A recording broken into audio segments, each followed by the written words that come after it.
বন্ধুরা, আপনারা কি দুনিয়া ও আখিরাতকে সুন্দর করতে চান?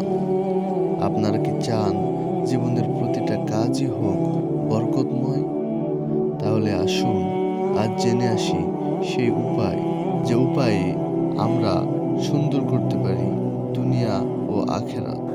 এজন্য উর্দু কিতাবে আমি পড়ছি, বুজুর্গানে দিন বলে কোরআন হচ্ছে ইলম, মুহাম্মদ আরবি সাল্লাল্লাহু আলাইহি সাল্লামের একটা সুন্নাত হচ্ছে আমল। অর্থাৎ কোরআন যা বলতে চায়, যা শুনাইতে চায়, যেভাবে গড়তে চায়, আল্লাহ তাআলা যা চেয়েছেন তার বান্দার কাছ থেকে, মুহাম্মদ আরবি সাল্লাল্লাহু আলাইহি সাল্লামের জিন্দেগি তার পুরা প্র্যাকটিক্যাল নমুনা এটা। এজন্য দোস্ত, সবার কাছে আজকে একটা ছোট্ট নসিহত, প্রত্যেকেই কোনো না কোনো আলেমের সাথে, আল্লাহওয়ালা মুত্তাকি আলেমের সাথে সম্পর্ক করে।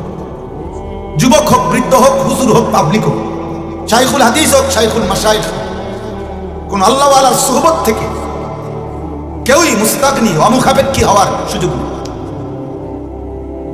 নেই। এটা উচিত। তাহলে কাজে বরকত হয়, খেদমতে বরকত হয়, ইলমে আমলে বরকত হয়, জিন্দেগিটা আখিরাতওয়ালা হয়।